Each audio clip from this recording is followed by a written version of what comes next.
Good morning, everyone. For those of you just joining us, today is day 3 of our coronavirus craziness. We're all at home. We're all taking care of ourselves as we should be. So hopefully everything is, doing well with you guys. And with any luck, we'll have this break away from Broadmoor High School faster, end it faster than it originally called for. As you know, currently the governor's proclamation was for school to be out until April 13th. So fingers crossed that all this blows over before then and they can get us at least that week before so we can have spring break and then you guys can do your LEAP testing. So once again, fingers crossed. Can't guarantee anything at this point, but you know what they say, prepare for the worst, but hope for the best. All right, so today our topic is we are looking at how we're going to be growing food for numerous people across the world with this growing population.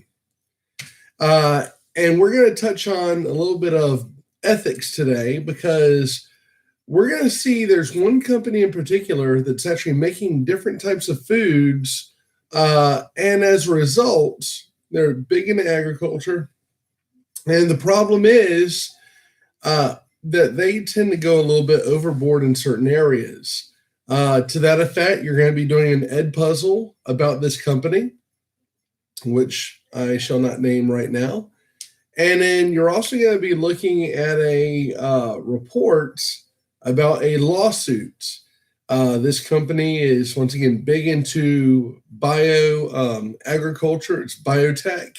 And what they did was they took our local dairy, Kleinpeter, based in Baton Rouge, they took them to court over a label on Kleinpeter milk.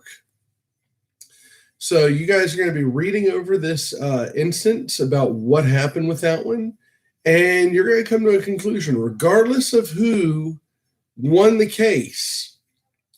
I want you guys to come up with your own conclusion. Who was in the right here? Was it the company in the right, or was Kleinpeter Farm in the right? Because eventually they go to the Supreme Court. I don't think they go to the Supreme Court, but they go to court, and the court finds a decision. But as part of that decision, both companies have to agree to do something. So we're going to take a look at that one and see exactly what happened there.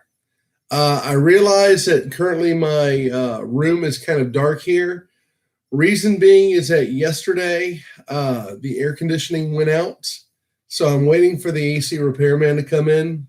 And as a result, I'm having to turn off all the extra lights around here because, hey, those lights make things a lot hotter. So for my comfort, I had to turn the lights off and to make sure that things are a little bit cooler for this next hour and a half, however long we're together. All right, so if you're signed on to Nearpod, you can go ahead and click on that sign there, that link, share.nearpod.com in the live chat. And I wanted you to imagine that you were a farmer in Vietnam.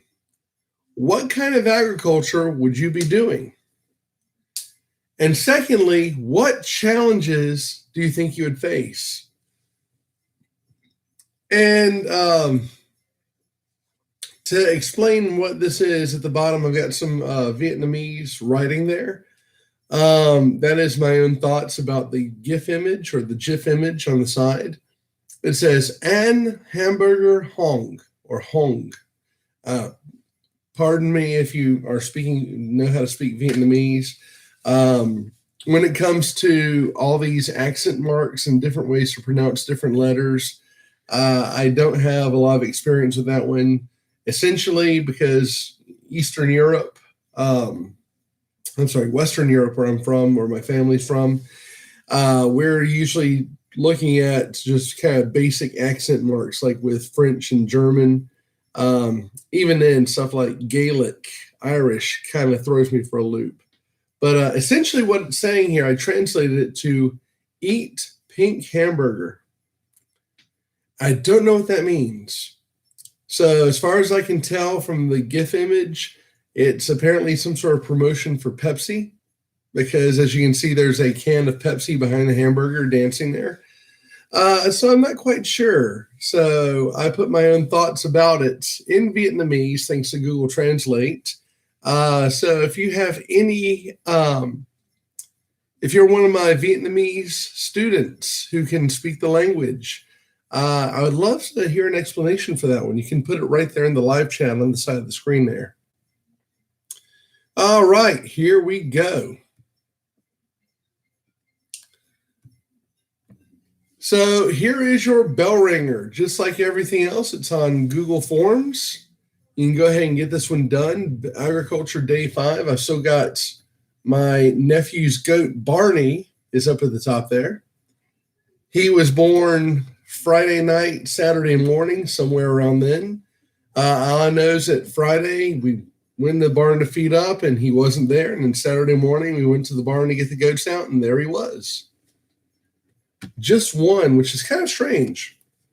Nubian goats usually birth 2 babies every go round, but this is the second time we've had a pregnant goat only give birth to a single infant. So maybe we've got a strange genetic abnormality in our goats. Who knows?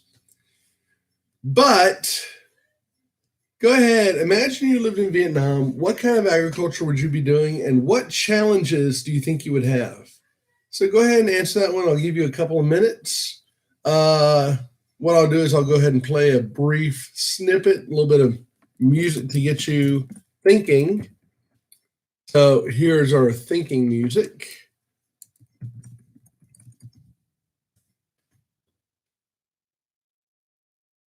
All right, go ahead and take a minute or two.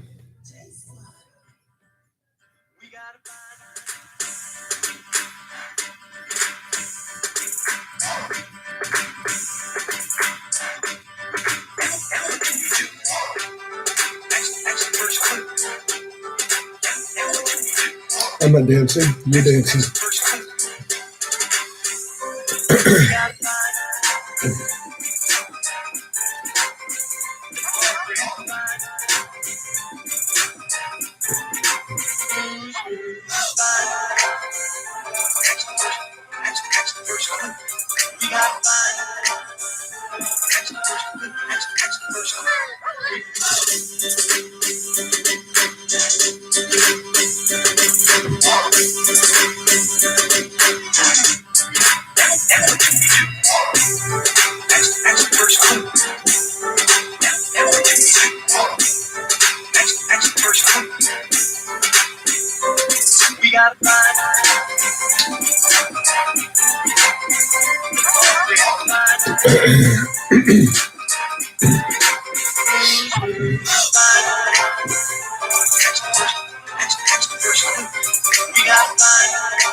All right, we'll go ahead and stop it there.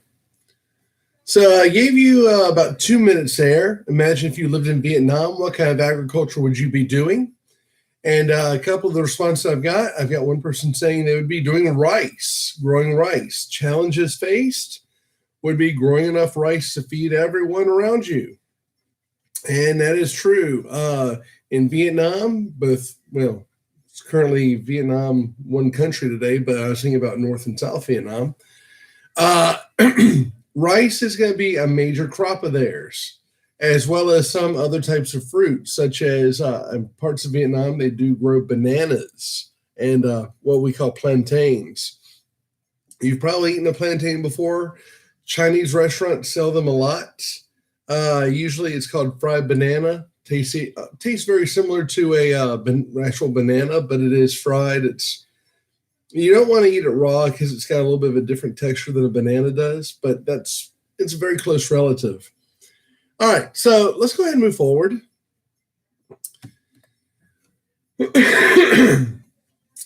Once again, to be totally useless but interesting.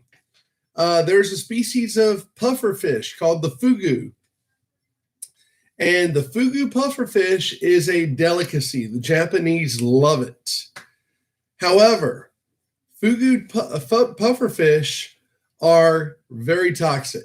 Just one of them has enough poison to kill 30 people. So what they've done is to get the meat off of these fish without actually killing anyone. If you want to be a pufferfish chef trained in dealing with pufferfish, fugu, you actually have to be specially trained to do this and also have a status of being a master chef in Japan. If you do not have that training or that master chef, and you cook someone a pufferfish and feed it to them and they die from the poison, then you can, in fact, go to prison. It would be a crime. So the Japanese culture, they work to make sure that people are as safe as possible. And they make sure that their chefs, whoever is serving up this fish, is actually doing it in a way that is safe and sane and not going to hurt anybody. However, sometimes accidents do happen. And typically each year, you're going to find that around 2 people on average, 2 people a year die in Japan from eating pufferfish that has not been properly prepared. So that does happen. I'm not sure why my GIF image is not coming up. It was actually a diver playing with a pufferfish, guy scratching it on the head, and it was acting like a dog. It was kind of fun, but a real footage, not a cartoon or anything. So I don't know why it's not loading up. But that's your totally useless but interesting fact for the day. Pufferfish, or more specifically, the fugu pufferfish. It's got enough poison in it to kill 30 people.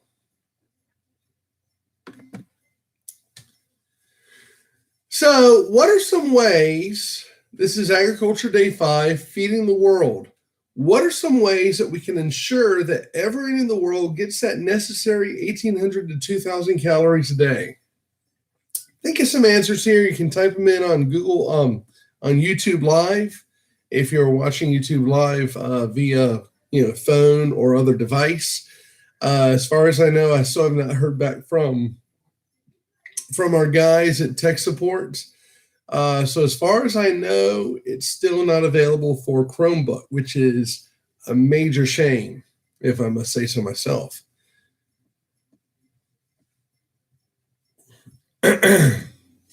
One person chimes in and says, growing more food.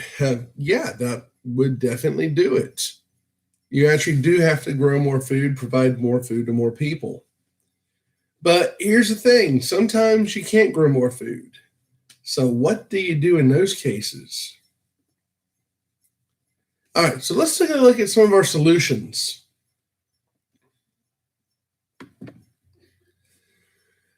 Step 1, countries that are producing too much food. We talked about this one on the last live stream.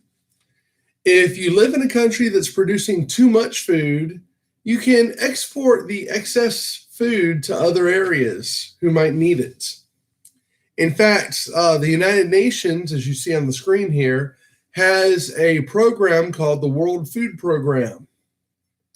And as specifically created to deal with world hunger. So it actually buys excess food from certain countries and ships it out to other countries.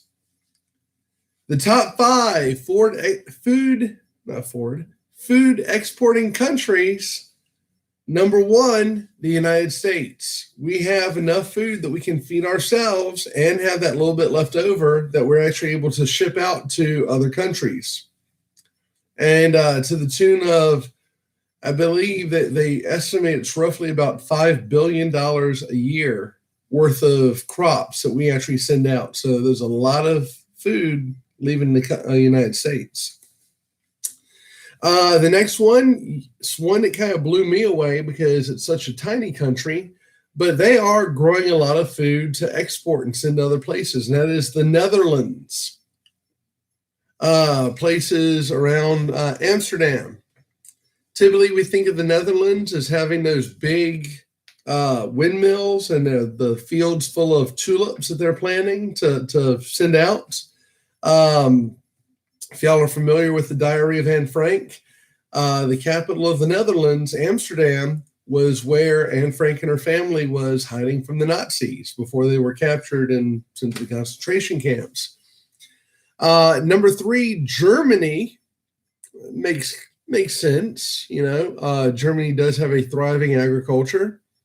Number 4 kind of surprised me as well, Brazil. Now, typically we think of Brazil as, kind of still technically a developing country. There's a lot of slash and burn agriculture, a lot of controversy there with these Brazilian farmers cutting large swaths of the Amazon rainforest and then burning it to put nutrients in the ground and use that to grow food for themselves and other people. But yeah, Brazil actually has one of the biggest food exporting. It's number 4 on our list. And rounding out our top 5 is France. Ooh la la, the French. As you know, French soil is very fertile. France has a very thriving wine industry. They grow grapes. They grow, largely grapes, but they also grow a lot of wheat. French wine and French beer are 2 of the biggest things that they produce commercially. However, that's not all. Their wheat can go to beer, but they're also using it to make flour. And flour, of course, as you know, goes into baking bread. So France is number 5. Needless to say, that one kind of shocked me as well. Now, if you're wondering where I get these sources, I actually went ahead. It's from an article that was released a little over a year ago in November 2018, pakistantoday.com. And they have our top food exporting countries, and these are the top 5. Number 6 for food export would be, I believe, was China. So if you are interested in looking up that one, I've got the information here. You can actually copy this one and paste it in your browser and read that article from Pakistan Today. It might change some of the ways you think when it comes to who's actually producing what and so forth. All right. Let's see. I've got a new thing here. It looks like just my regular announcement about.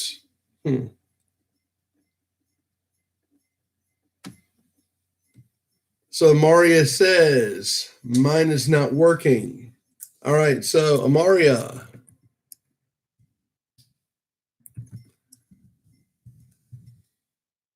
You can stream this from another device. I realize the Chromebooks don't allow for streaming, and I sent a message to tech support, but I have not heard back yet.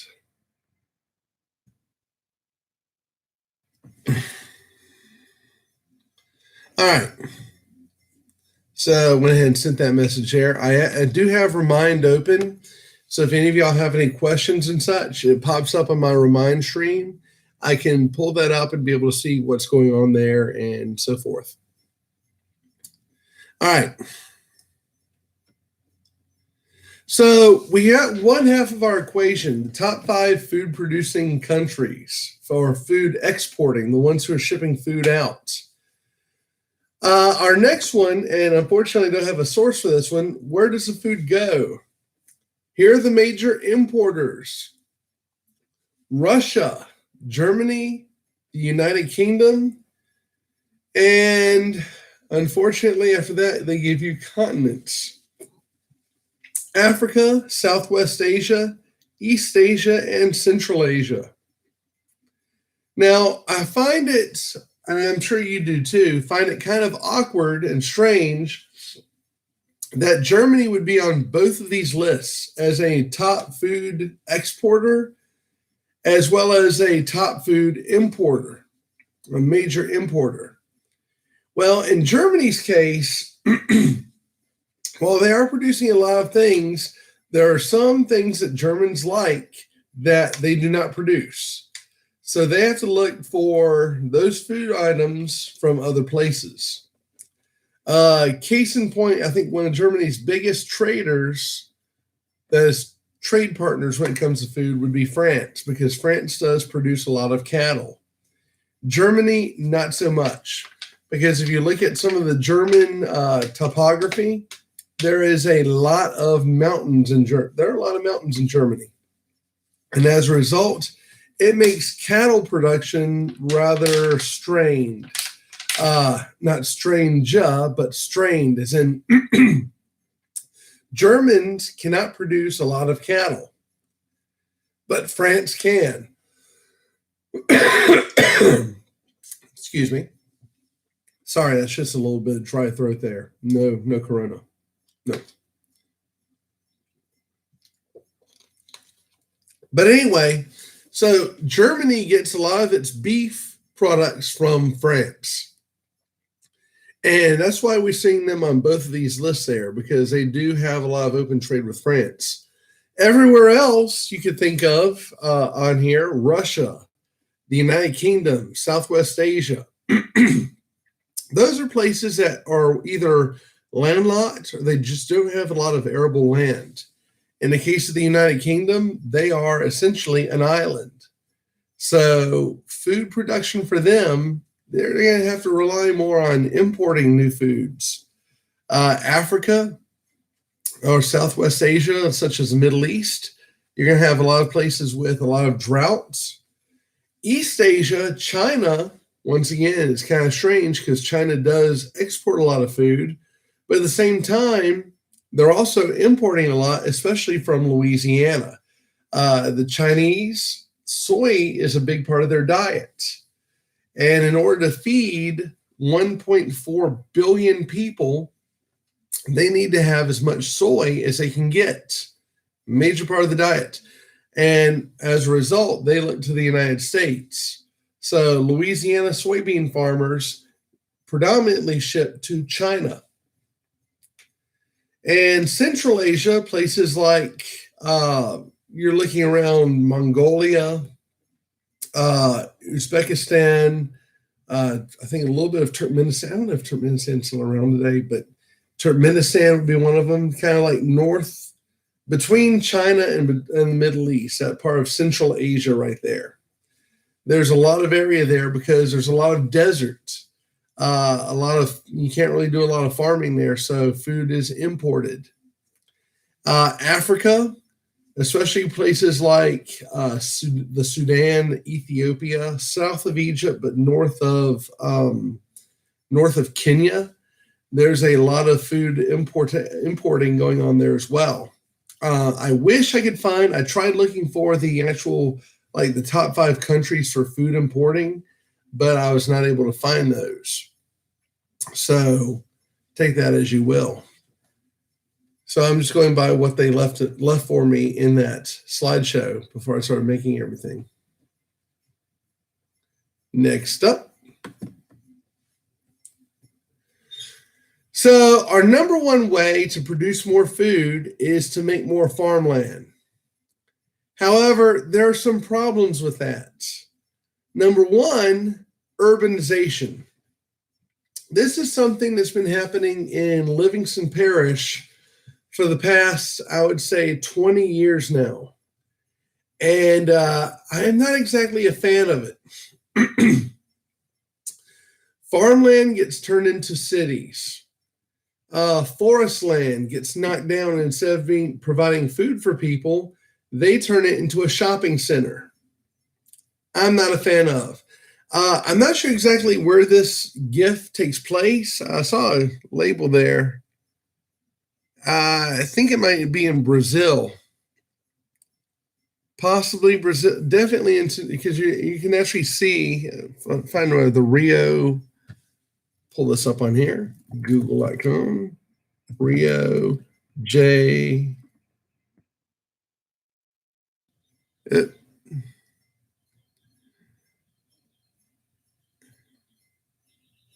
JACI.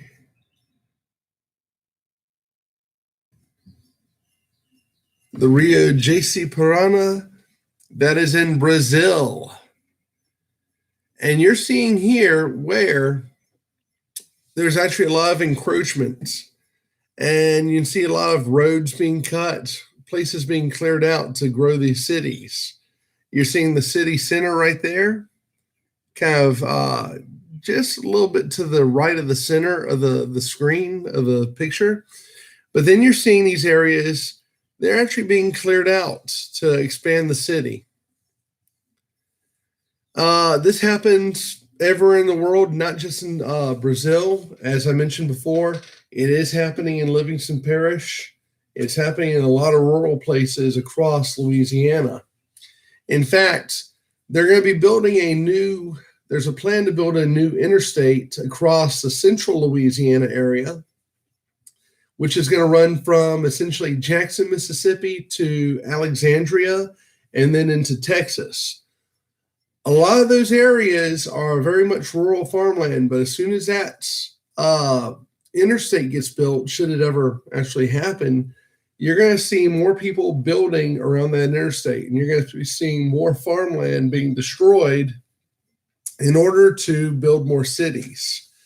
So this is urbanization. This is over 8 years, from 2000 to 2008. These large swaths of land being cleared out and being turned into city areas.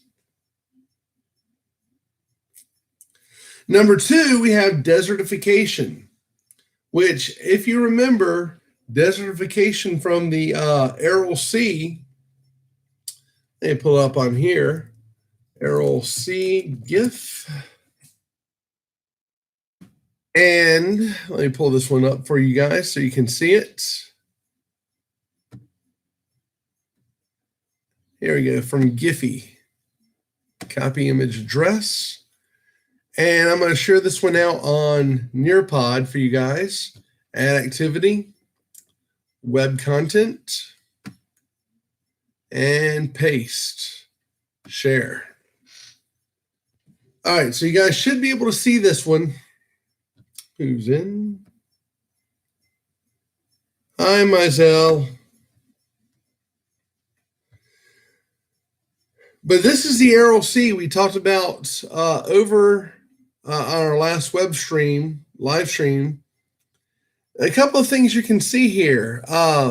Aral Sea, there's Venice, Italy. This one is Dubai.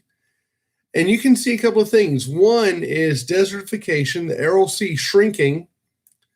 This next one, the second one is Washington, D.C. And you can see Washington, D.C. growing, and we have more urbanization.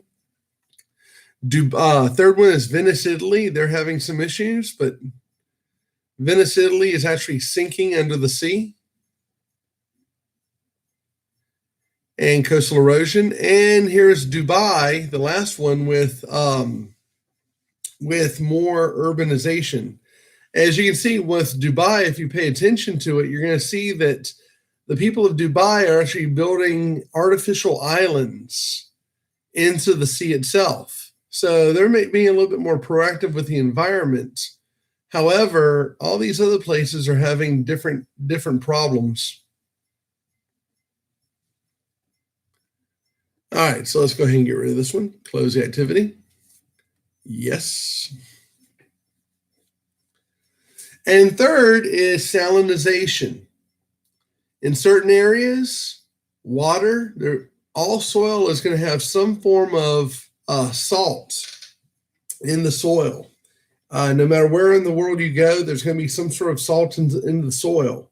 Usually it's at a low enough level that it doesn't affect anything majorly. However, in some areas, especially with the Rocky Mountains, or in places like in California, where um, they're actually pumping in seawater to use for irrigation. That salt goes in the ground. It can't be used by the plants. The plants try to get rid of it as much as possible. And as a result, when the water evaporates, that salt is left. And you're left with large salt flats in certain areas. Case in point, there's a place, I've probably heard of it, Death Valley, California. Death Valley, around the area, there's a lot of salt flats because it used to be, hundreds of years ago, a giant inland salt sea.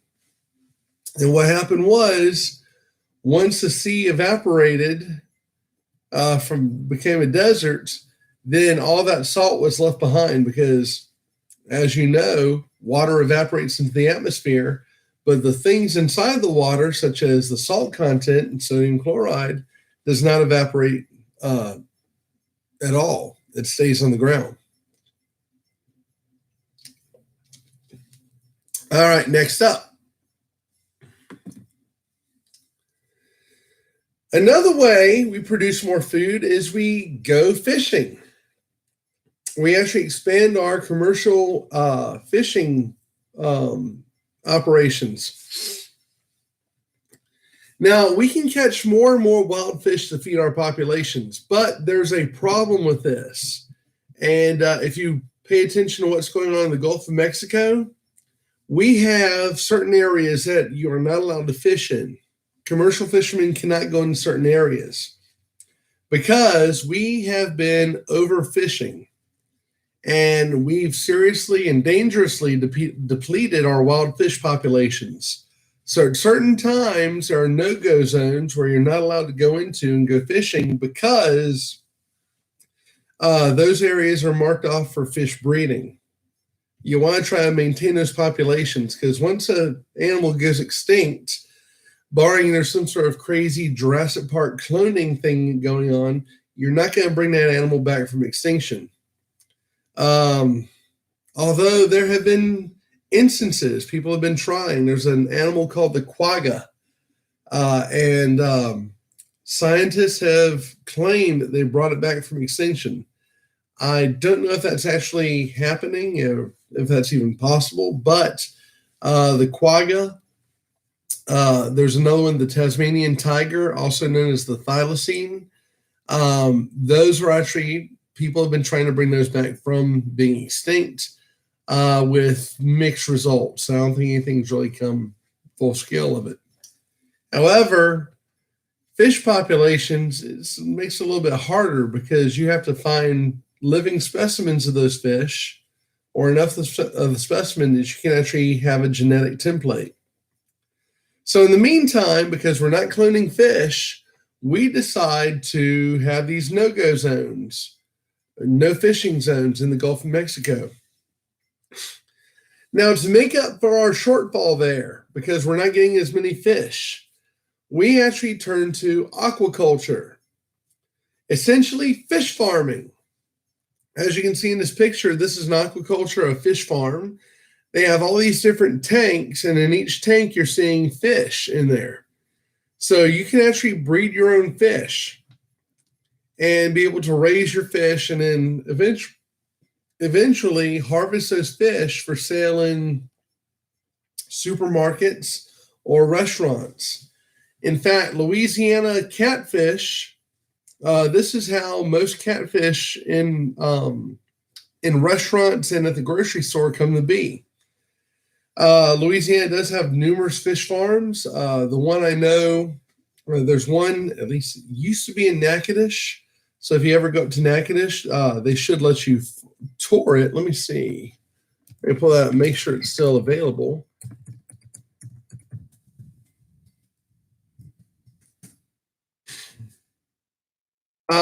Yeah, the Natchitoches National Fish Hatchery and Aquarium. It is apparently still open. I can post a link to that one if you'd like. It's one of 69 federal fish hatcheries located across the United States and is the only one in Louisiana. So it's the only one here. But they also have an aquarium. So if you ever go to Natchitoches, I would suggest you guys go up there and take a look at it. Let me go ahead and pop this into the notes here.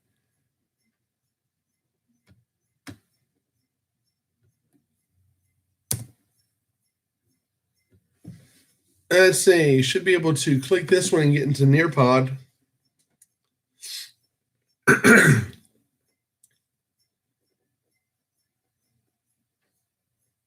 Okay, if you click that link, it should let you in. If not, the code is NXPUH. NXPUH for Nearpod.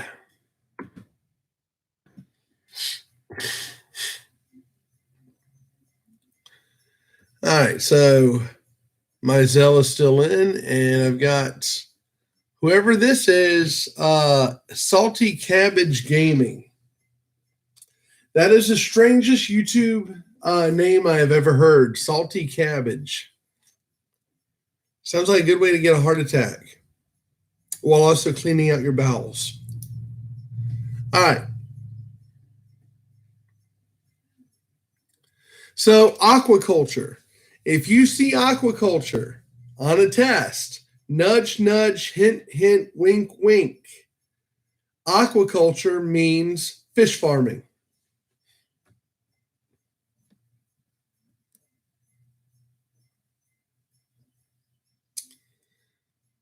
How dare insult Salty Cabbage?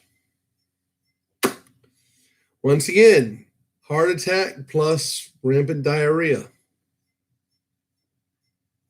Come at me, bro.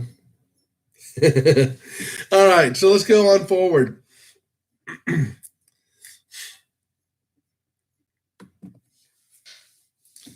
So in the 1800s, we have the Industrial Revolution. We start creating new machines, things like the steam engine, the cotton gin. We have trains start making their way across the United States or across the eastern United States. We don't finally get transcontinental until the 1870s. So with this, we have the start of the second agricultural revolution. New machines means we can expand our agriculture. So there are two agricultural revolutions you want to know of. One is the first one, the original, the OG, or the OR, the original revolution. That's when we human beings decide to start actually producing crops on our own. We start planting, we start harvesting. But in the 1800s, with the Industrial Revolution, there is the second agricultural revolution, and we're creating new machines. As you can see here, this is actually a tiller that was created, or a sower that was created. It would be pulled behind a horse, and each of these tines would dig into the dirt itself, and in the top in that box you would have your seed. So as the horse pulls this machine, you have those tines digging up those rows, and they would actually deposit seeds in there. You'd have one seed dropped every so often, every inch or so. So this actually lets people start planting a lot more. The cotton gin, it's both a blessing and a curse, because the good news about the cotton gin, originally to get cotton off of a cotton plant, you'd have to pick it off by hand. And if any of you have ever handled a cotton plant, that is kind of rough on your fingers. And here's why. Cotton, once it blossoms, those parts of the cotton flower, the thing that covers it, I'm not sure what the technical term is. You have to talk to one of your science teachers. But those get really sharp.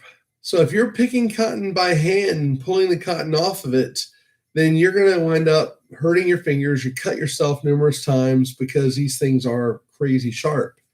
So they create the cotton gin.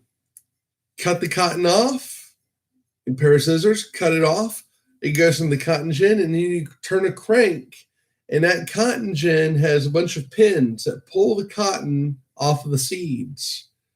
So it saves you work on your fingers. You're not having to do it by hand anymore. So that's a blessing for a lot of people, but it turns into a curse because after the cotton gin's invented, at least in the South, because, well, the South is good, King Cotton and there such, you actually see an expansion of slavery. In fact, some historians have theorized that if the cotton gin had never been invented, slavery in the South would have died out much sooner. However, once that cotton gin comes up, slavery gets a second go round, second chance of life. And sadly, a bunch of Southern planters did, in fact, go for it. And that altered the course of United States history because that's when things really go south. Literally and figuratively. Civil War, go south. The Union Army goes south. Yeah, you know what I'm talking about. All right.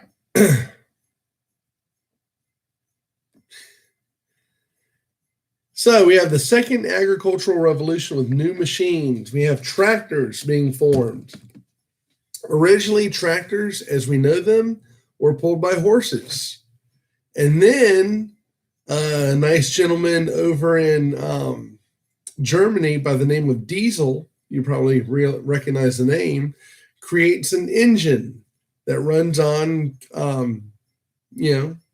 runs on a certain type of fuel, also named after him. But yeah, Diesel was actually a real person. He was a German scientist and mechanic who created the first diesel engine. And of course, diesel engine needs diesel to run. So long live his name. So the second industrial revolution or second agricultural revolution is more crops being produced because of new machines. However, in the 1900s, we have the Green Revolution.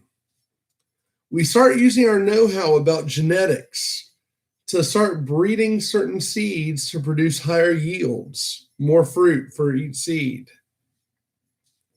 And we start creating new fertilizers thanks to chemistry. Now, some would say this is a natural progression, a natural evolution. Because let's face it, for thousands of years, we humans have been actually kind of crossbreeding certain plants, crossbreeding certain animals, because we're looking for certain traits. Case in point, all modern dogs, no matter what the breed, they are descended from wolves. Specifically, the gray wolf.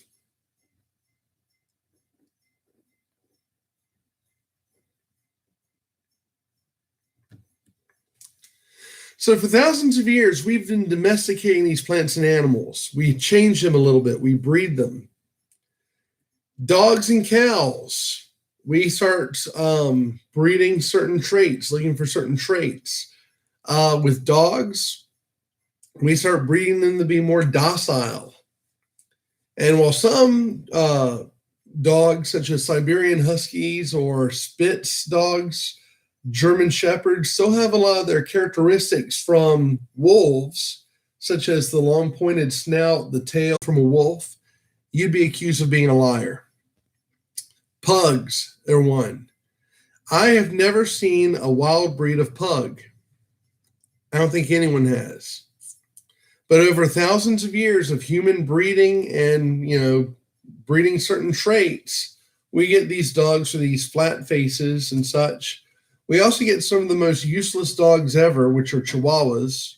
Sorry, guys. I know Chihuahuas are sweet animals, allegedly. But Chihuahuas they're barely dogs. They are, imagine if you went back in your family history and discovered that you were descended from, say, the King of France, and here you are, living in Baton Rouge, upper, somewhat middle class. you're going to feel kind of let down by that one. I can only imagine that's how Chihuahuas feel. They came from wolves. Modern cows. There was once a breed of an animal called the aurochs, Aurox. And if you look at ancient Greek pottery and such, whenever they have a bull on there, it's always an aurochs. But over time, aurochs went extinct because we started breeding out certain traits. We wanted an aurochs that produced more milk. So we looked to find how we could do that one, produce more milk. And all modern cows are products of the aurochs. Strangely enough, getting off topic here, but in 1930s, Nazi Germany actually launched a program to try to resurrect the aurochs. And what they were doing was they were actually getting these cows and trying to breed the aurochs back into existence. Needless to say, it didn't work because the aurochs is a completely different animal from modern cows. So we have an understanding about changing animal or a plant's genetics. We crossbreed it. Okay, well, lo and behold, if you want a cross between a Yorkshire Terrier and a Siberian Husky, you can do that. It's actually rather cute. It looks like a little miniature husky. It's like this tall. It's crazy. But we know that that's natural, crossbreeding. However, with new science, things start getting a little bit strange.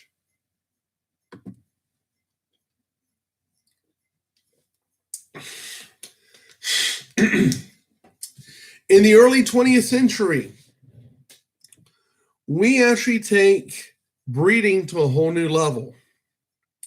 Instead of just crossbreeding plants and animals, once we unlock the DNA strand, the double helix of DNA, we can now start altering plants and animals on a genetic level.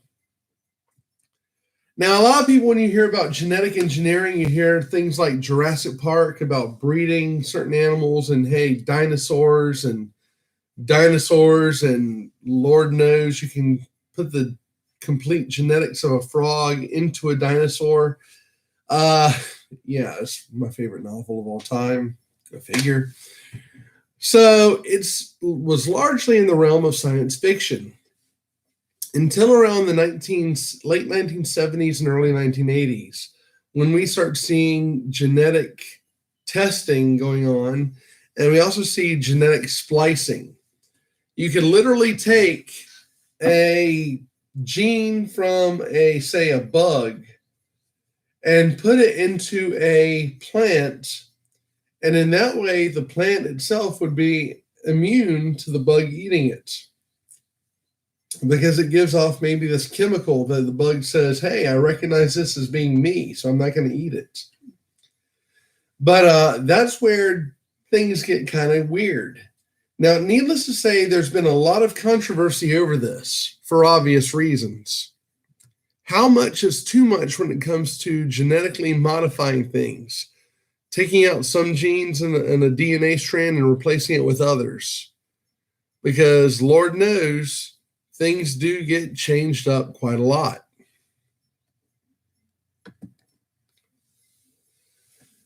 So the good news is there are some good things about genetically modified organisms or GMOs. One, oh, my voice cracked. One, we can actually use genetic modification to create crops that are more resistant to certain diseases or maybe environmental problems. Let's say there's a drought going on and we need to have a type of corn that is resistant to drought. It can go for 3 weeks without rain, but still not, it uses so little water that it doesn't need that rain. So that would be a good thing about it. So our crops can be a little bit more improved. We can also use genetic modification to create crops that don't need pesticides. In fact, there's one type of crop, and you're going to see a video on it towards the end, that we have actually put a certain type of chemical in. It produces this chemical naturally, so that if a bug eats a part of it, the bug drops dead. Essentially, it poisons the bug, but the poison, the chemical in this plant, is harmless to human beings.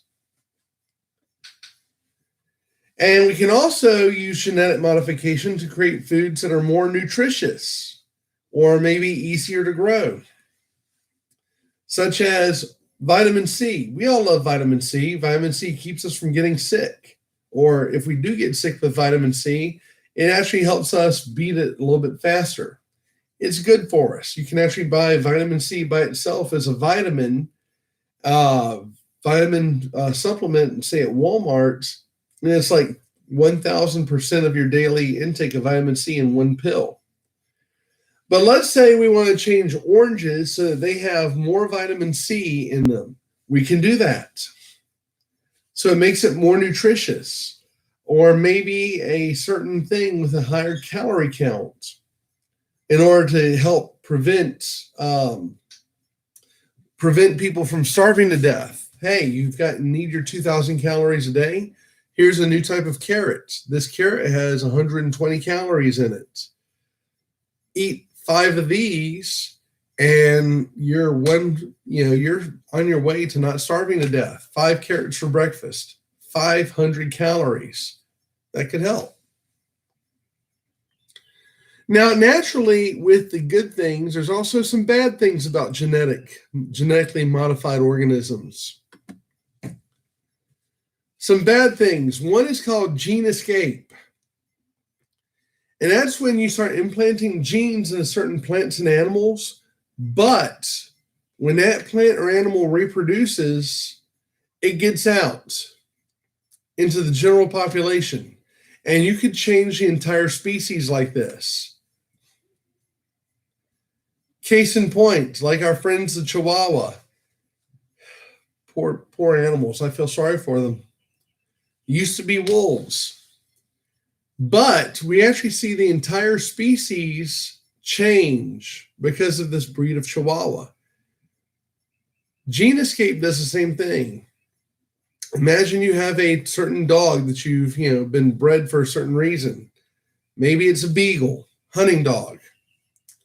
Lo and behold, your beagle gets loose and he finds a poodle down the street, and nature takes its course, and then some months later, the poodle gives birth to a hybrid of beagle and poodle. I wonder what that would look like. One second, I'm going to get off the beaten path here. Beagle, poodle, mix. Oh, it does. It's kind of cute.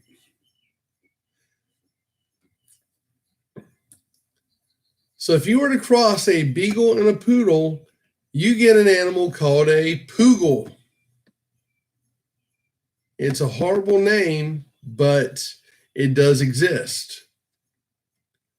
So this is essentially what happens. This is a case of gene escape that we can see. In fact, here we go. I'll show you this picture here.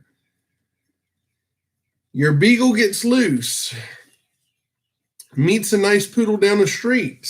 Nature takes its course, and some time later, the poodle gives birth. This is gene escape. That your beagle's genetics have escaped from the beagle. And now you've got this new animal called a poogle, poodle-beagle mix. Cute animal. I will not going to pretend it's not. But even then, that's where the species gets changed.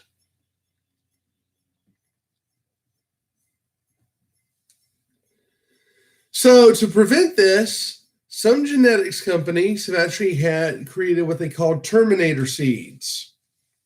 And that's a seed that does not come back. Unlike the Terminator, which is Arnold Schwarzenegger, who always comes back, I'll be back.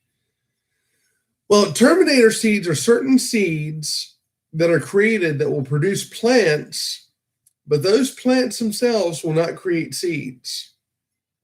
If you've ever had seedless watermelon, that's the reason. It came from a Terminator seed. It was genetically modified to create this watermelon with no seeds in it. What this means is that farmers are forced to keep buying new seeds from the genetic company.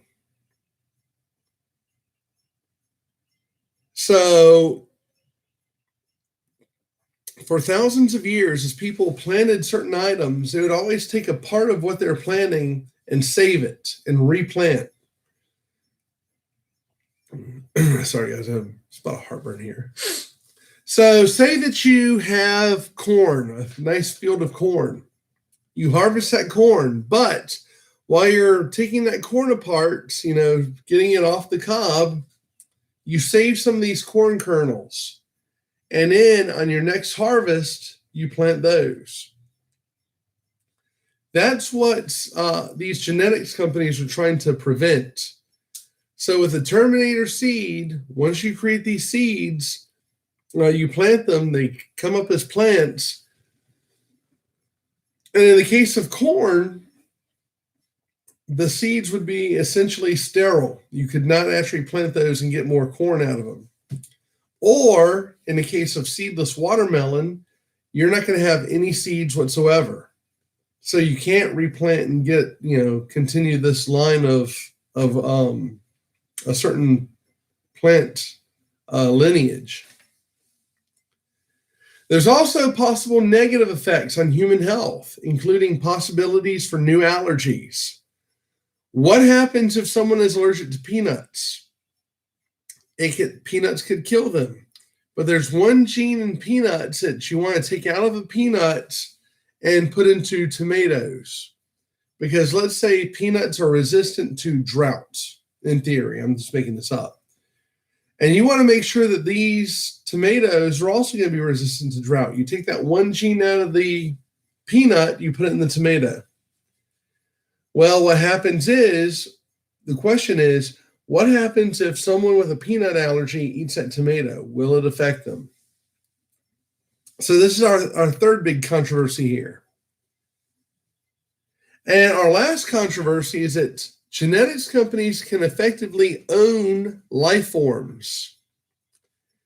In the case of our company who goes after Klein Peter milk, you're going to see how they decided that if they put the work into this, then they owned it. They file a patent on a life form. And to prevent that life form from any gene escape or possibly farmers, stealing it, essentially, they will actually harass those farmers into doing what they want. So when I say protect the trademark at all costs, you're going to read this article about this company, why they went after Klein Peter. And you're going to see in the opening statement what exactly happened to cause them to be really on the downside of things. All right, so our next one up. On the next slide is going to take you to Edpuzzle. And you're going to watch a video called Monsanto, Why They're Hated. So Monsanto, it is a major corporation. It is a chemical company first and foremost, but they've also gotten into genetics and agribusiness. So Monsanto is a very controversial company, and they tend to pop up on the news every so often for some of their more outrageous behavior. So that being said, as controversial as they are, the video I've linked to for Edpuzzle actually takes a rather fair look at Monsanto. They're going to look at Monsanto's history, what they're doing now, and he tells us, there's a guy named called Company Man on YouTube. I enjoy his videos a lot. And he's going to be looking at why the Monsanto company is so hated.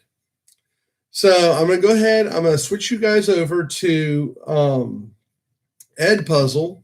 If you have not done the Edpuzzle, if you're not following along right now live, I have posted the Edpuzzle to Google Classroom. So you do have it on there as well. It's called Monsanto, Why They're Hated. So I'm going to go ahead. I'm going to take a bit of a break, turn my volume off, and I'm going to go ahead and play this on here. I'm going to give you guys about 10 minutes.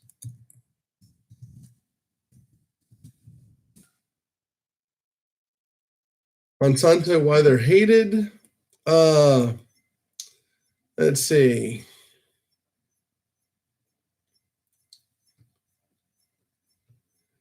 So the video is 10 minutes and 27 seconds. I did put some questions on there for you guys to answer. So I tell you what, I'm going to give you guys 15 minutes on this one.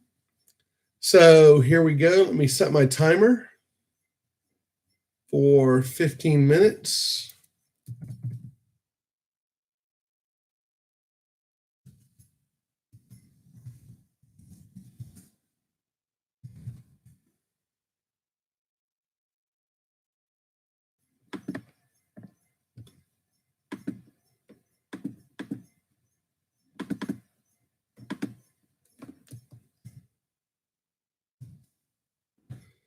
Starting now on the timer. And there you go. Go ahead and work on this one on Edpuzzle for 15 minutes. I'll be right back.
All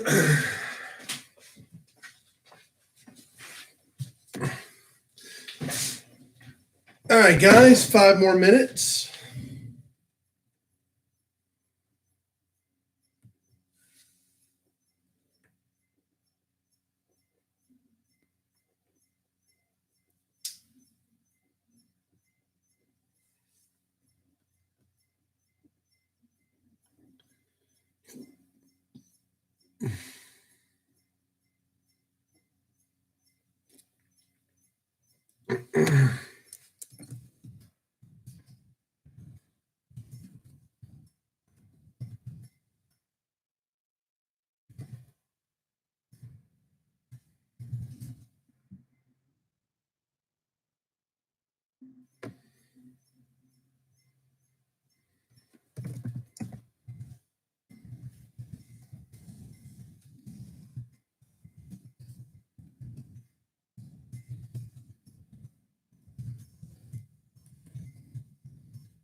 True.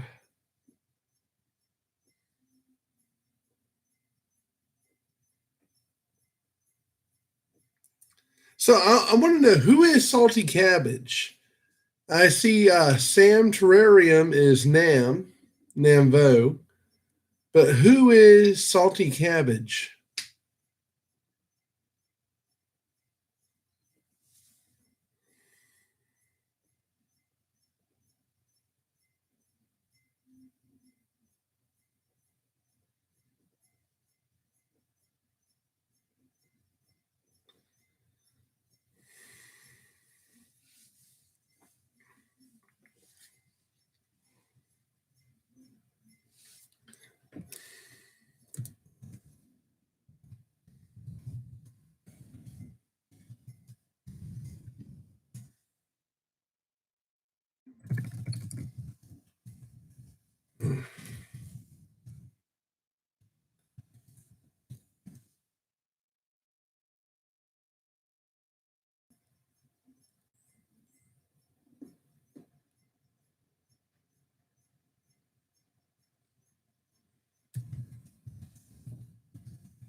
Okay, guys, 30 seconds.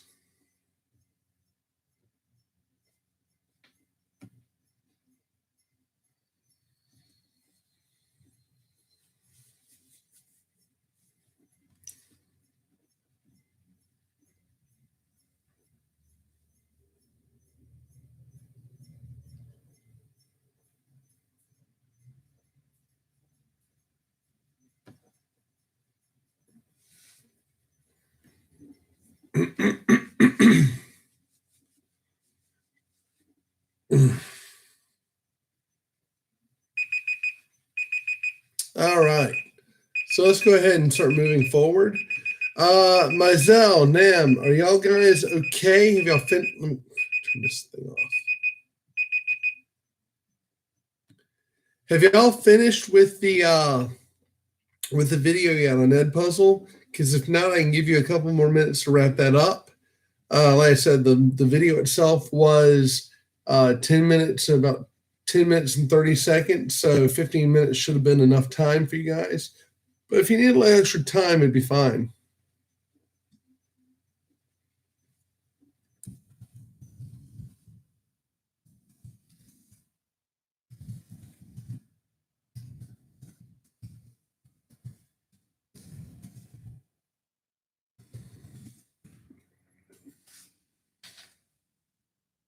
All right, so I'll give you about another minute or so before we go on, because I don't want to cause y'all any grief. Okay, one more minute.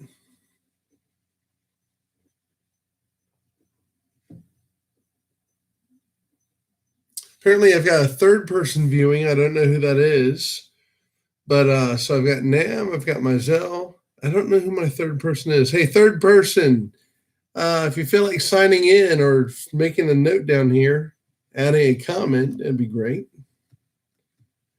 Let's see. I only have those two. Mizell and Nam are on Nearpod right now.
All right. So I'll put one more minute on there.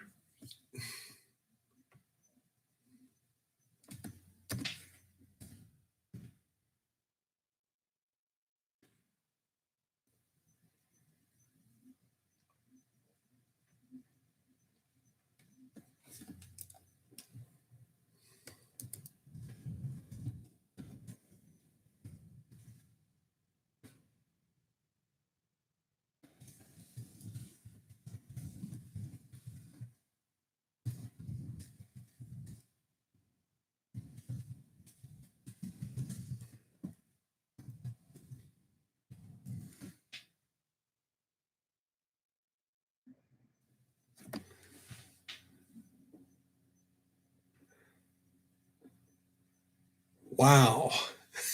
I'm sorry, man. That's why you got to train them from almost day one. As soon as you get them, start working with them, because they will try to just go anywhere they want. All right, guys. So timer's up on this one. Let's go ahead and move forward with the Nearpod. Okay, and 3, 2, and 1 going forward. If you did not finish the Edpuzzle, it is posted on Google Classroom. You can go back in there and rewatch it and finish it some other time. So here we go. So we're talking about the Monsanto Corporation.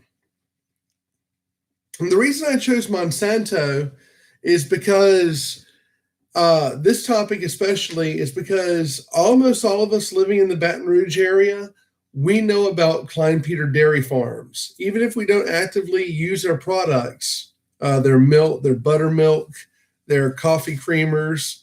For a while, Klein-Peter's producing ice cream. I wish I would go back to it because I like Klein-Peter ice cream. It was pretty good. It was actually, I liked it better than Bluebell, especially because it was a locally produced item, and Bluebell's based out of Texas. I always enjoy supporting local economies. That's why instead of going to Walmart, I will go to Rouse's instead, because Rouse's is a Louisiana company, and I think we should start supporting local businesses, especially those who provide a way for local farmers and local producers to actually have a market there. In fact, one of the products I believe is at Rouse's, if you ever go to Rouse's, is Louisiana Gold honey. And lo and behold, my cousin is married to one of the gentlemen who owns Louisiana Gold. And as such, if back on our farm, maybe I'll take some pictures on it, post those a little bit later on today. But they do have some beehives on our farm. So I'll go out and some point today, I'll go take some pictures of it and put those on Google Classroom to show you exactly what we're doing here. So you can actually see these bees as they're maintained. I don't know what their next schedule is for them to come out and get the honey, but it'd probably be a little bit more dynamic instead of just taking pictures of random beehives. Actually get my cousin's husband, see if he'll let me suit up and go out with him and open up these beehives and collect the honey so I can post those on there. Anyway, but let's get back on topic here. In 2007, Monsanto filed legal charges against Kleinpeter Dairy because the dairy decided to change their labels on their milk to reflect what was not in the milk. Monsanto came out with a new hormone called RBGH, recombinant bovine growth hormone. And the thing is with that was there was a big controversy about it because allegedly, according to milk producers, a number of dairies across the United States, is that RBGH, when given to your cows, would increase their chances of getting a type of breast cancer. It was a cancer of their mammary tissues. In humans, we call it breast cancer. With them, it was called an udder. It sounds kind of strange saying it, but a type of udder cancer. And as a result, the cows could not produce milk anymore. So when Monsanto was shopping around and trying to get dairies to buy into this product, Kleinpeter was one of the ones that not only said no to them, but they actually made a label change. So on the next slide, you're going to have a link to an article from Vanity Fair. And I'd like you to read the bottom section of it called The Milk Wars, and understand the situation that Kleinpeter found themselves in. I'm going to give you guys about 10 minutes to read this over. You're not going to need to do any major writing on it. It's not like the Ed puzzle. There will be a constructed response afterwards, but this is just based on what you've seen on there and how you think it should have happened.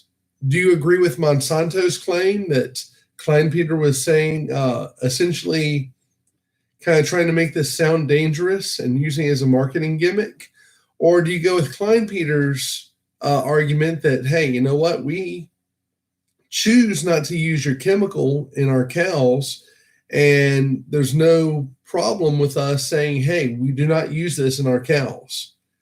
It all came down to one small label, maybe about ½ inch, that said, from cows not treated with RBGH. So let's go ahead on to the next slide.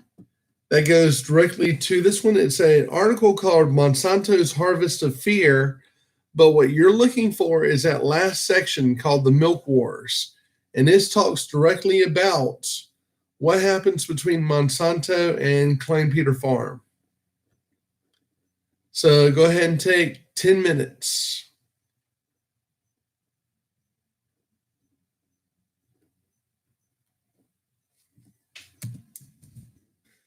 Go ahead and read over, and we'll go from there.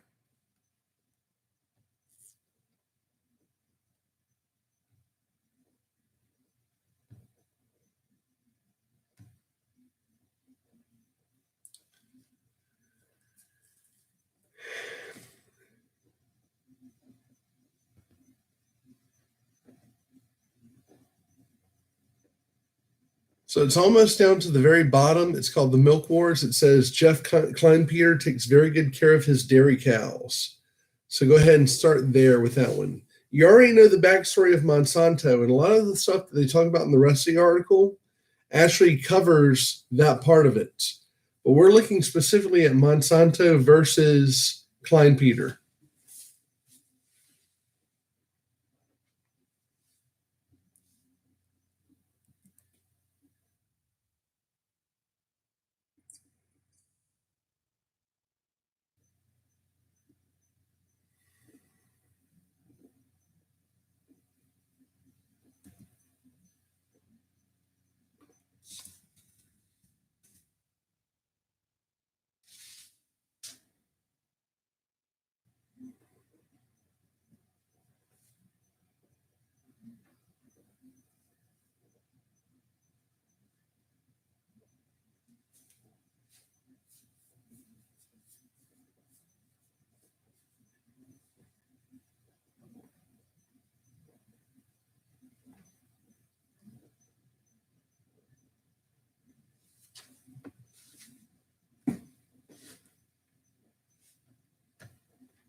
DeRitter. I don't know anyone in DeRitter, so I'm shutting this one down.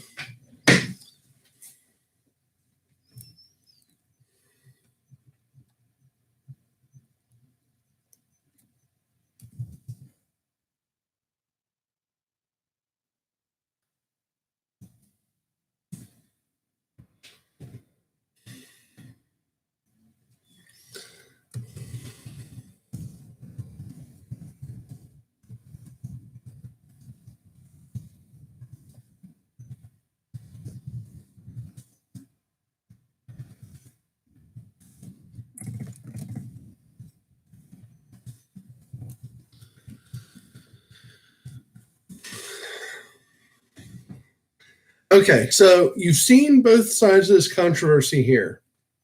So our next slide is going to be a bit of a constructed response. Who do you agree with? And Mizell says they were whining.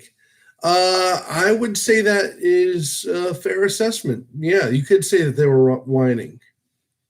Essentially, they were trying to say that it was being unfair because it was causing consumers to think that Klein-Peter's milk was somehow healthier than Monsanto's. And what happened after that was more dairies followed Klein-Peter's lead. So Klein-Peter said, you know what, we're going to say that we're not treating our cows with this growth hormone. And then more dairies across the United States followed their lead and started putting that label on theirs as well because they didn't want to use Monsanto's hormone. So let's go ahead next to the constructed response. And was Monsanto right? Who do you think was in the right here? Was Monsanto right in saying that Klein-Peter's label made their product, their hormone, seem more dangerous than it actually was? Or was Klein-Peter right in saying that, hey, you know what? We're not using it. We have the right to tell people that we're not using it, that we choose not to use your hormone because we don't really care for that one. Now, the funny thing is, after this came out, a number of people, even people who didn't particularly care for dairy, actually came to Klein-Peter's defense. People like the American Humane Association came to their defense on this one. as well as other people. Greenpeace, I think, actually wrote a letter of support that you shouldn't be doing this to cows. PETA, the people for the ethical treatment of animals, didn't say anything because PETA is just crazy. Let's face it. Some of their tactics are in such a way that they just make animal rights and animal welfare look really bad.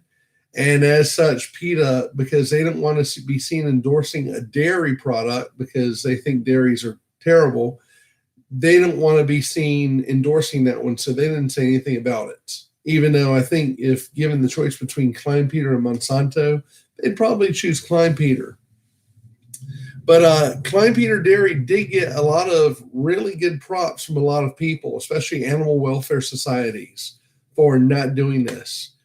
Because quite frankly, the tests that have been run on these hormones and what they do to cows, there's been no true scientific consensus on it. Monsanto has said that, hey, you know what? This might actually give you some birth defects in your cows. But the problem is our government never actually set up a commission to actually study it. They never actually have independent verification. So a lot of what we know about the side effects are coming directly from Monsanto. And that begs the question, what is Monsanto not saying? Because they want to sell this product to all these dairies. So go ahead and set up your written response, who you agree with, one or the other. Who do you think was right? Was Monsanto right? Or was Kleinpeter right? Or were they both right to a certain degree?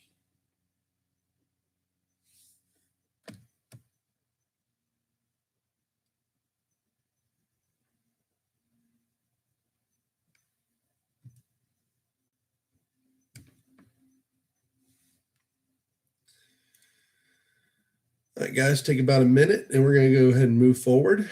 Let's get rid of this. Don't need that. Clearing up my browser a little bit because my browser is kind of cruddy.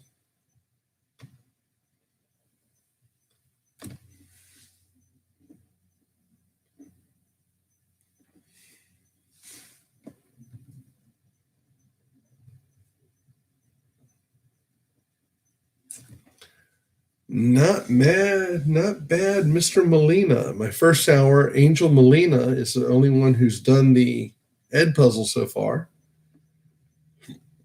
So thank you, Mr. Molina. Yeah, big companies can cry. In fact, big companies usually try to maximize profits over anything else. As much as I love Disney, the Disney brand and such, I do have a lot of criticisms about how the Disney company is actually run. Case in point, there are certain things that they cut off, cut just to try to save money, save a dollar or two. For example, you may have heard this past week that in not just during coronavirus time when the parks are shut down, but there's actually a number of Japanese drummers and performers at Epcot Center. And they went ahead, they usually sign a multi-year contract to do this. Disney has actually allowed the contracts to expire and told them they're not going to re-sign them. One of my favorite bands, Off Kilter, used to play at Epcot Center at Disney. They're a Celtic rock band. They have bagpipes, they have guitars, violins, all that good stuff. But even then, their contract was set to expire, and Disney said, we're going to save money. We're not going to renew your contract. So that's kind of the situation. As much as I love capitalism, I do know that, a lot of big companies, once you start getting to that profit motive, you guys should have got Nam. He's got his answer in. Mizell, you got your answer in, sir. All right. Well, we're about to go forward, so go ahead and get that submitted, man. Yeah,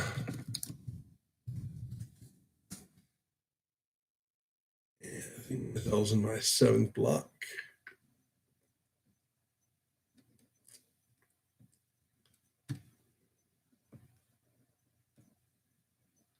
Okay, Mizell's got his in. We're going forward. All right, so here is a video. You guys can play it on your own called Good or Bad. So this is going to kind of wrap up genetically modified organisms. As to whether or not you think they're good or bad, you can go ahead and press play now. I'm going to mute mine so that you guys don't hear it in the background.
All right, guys, about 2 minutes.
All right, so with that video, we've seen genetically modified foods, and there take the perspective of that GMOs are not necessarily bad for us.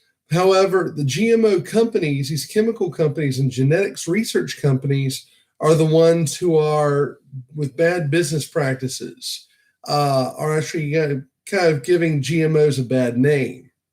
So, to wrap things up, what do you think of genetically modified foods? Are they a great way to feed the future, or are they going to be a great way to doom the future? Go ahead and take about a minute, and then I'll leave you with the exit ticket.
All right, guys.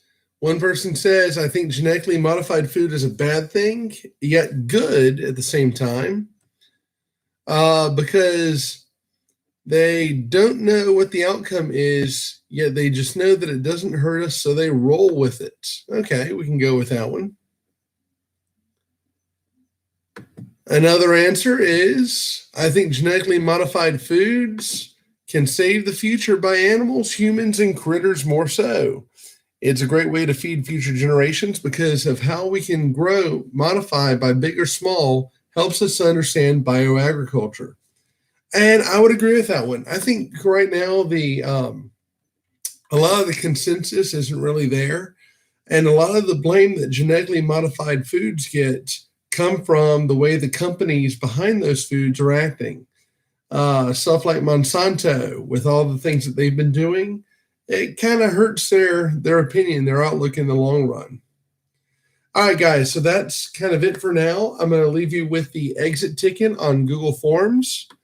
And in the meantime, I will be doing another live stream tomorrow, but it's going to be the same material for people who want to catch up.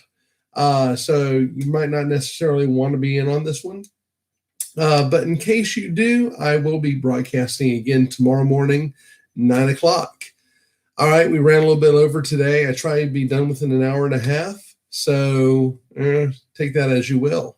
In the meantime, go ahead, stay safe, stay healthy, and stay, if you are a believer in prayer, go ahead and do that because, hey, what can it hurt, you know? Hopefully this entire section, this entire coronavirus gets done really fast and we can get back to normal lives in a normal classroom. So have a good rest of the day and I'll see y'all later. Bye-bye.